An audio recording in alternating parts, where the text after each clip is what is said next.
Harry Chapin, and singer-songwriter, Cats in the Cradle, Taxi, did 2,000 concerts in his lifetime, did Johnny Carson show like 14 times, and in the later years of his young life, he died when he was 38 in a car accident, and that was 30 years ago. Every other concert he did, he took his personal money and donated it for hunger relief.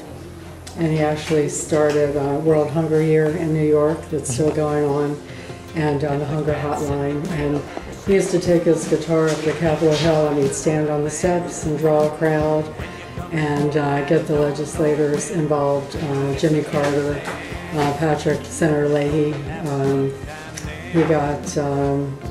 So he would tell them about hunger, and they started the Congressional Hunger Center and things like that. So he was a real advocate back before it was fashionable, you know.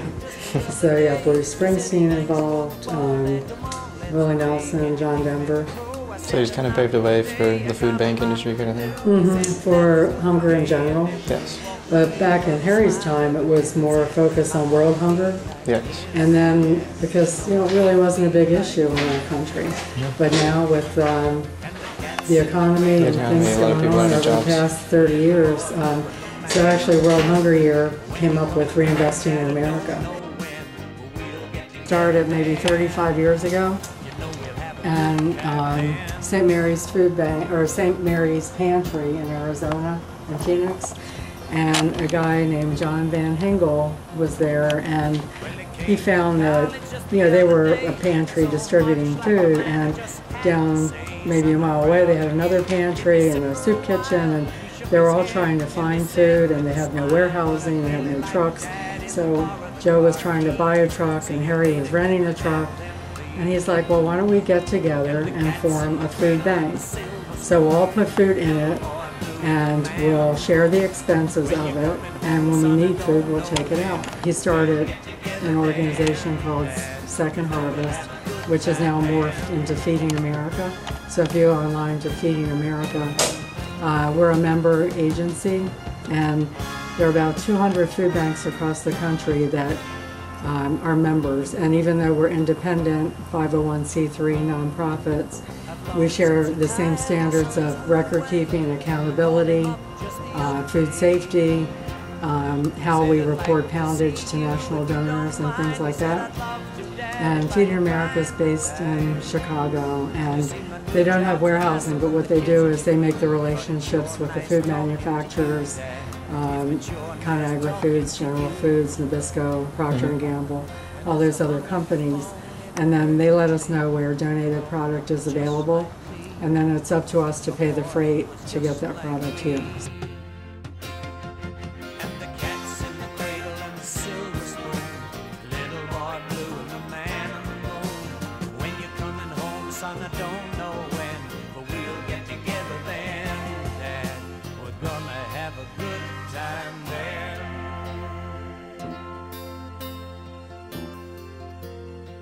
We're kind of unique in the 5 counties that we cover. We only have one food manufacturer, that's Bagel Bites. They were born here, they're made here. A couple bakeries. We pick up from 160 retail stores, so our trucks are on the road every day. They're refrigerated trucks. They're picking up from Publix, Sweet Bay, Walmart, Costco, Sam's. They freeze meats for us. We get deli, dairy, fresh produce from them, so that's another way we get food.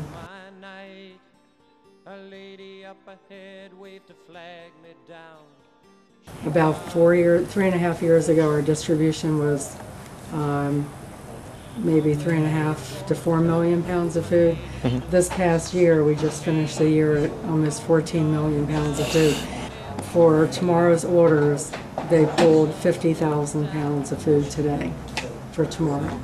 That's pretty incredible. That's a lot of... We rock and roll. Last year we had like 32,000 volunteer hours and people coming in to help, about 2,000 volunteers.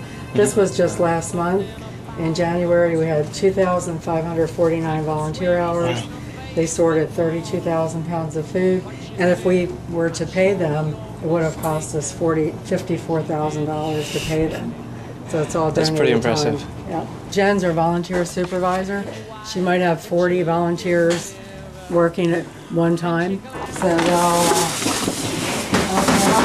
look at every can, wipe them off, they inspect them to make sure they're not severely dented or bloated. They put it into these categories.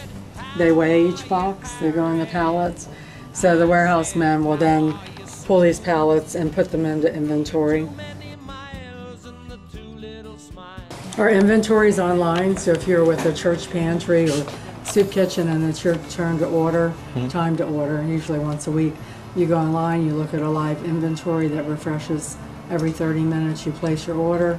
Barb confirms it, so when you come in, it's already pulled. All right. So we're very efficient. Now, do you donate to any organization that asks for it, or is No, they have to be a nonprofit 501c3. They can charge their clients for food. They have to have proper storage. We have an agency relations manager that goes out and monitors all the agencies and makes sure they're keeping proper records, storing the food properly. We have about 40 paid employees, and like I said, about 2,000 volunteers in a year.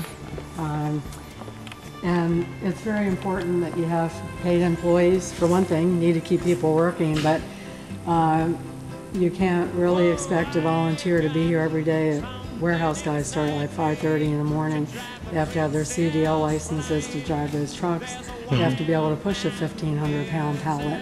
Yeah. You have to have your workers' comp and insurance and all those other things. So our fuel, about 3 years ago, because now the price increase in fuel, most of our vehicles, our diesel, which is more expensive, used to be cheaper. Yeah. Our fuel used to be about $20,000 a year, and now it's about $11,000 a month. Wow. Just because we're picking huge up pickup. from 160 stores, we're delivering to agencies. Because work's picked up, you've also had to drive more.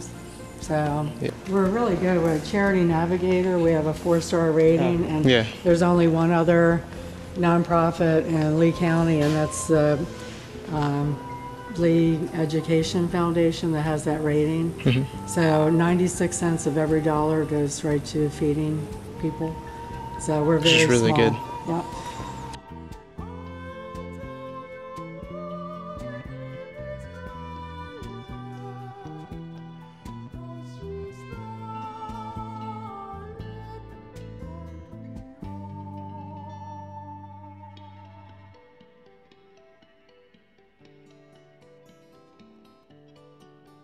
There was not much more for us to talk about.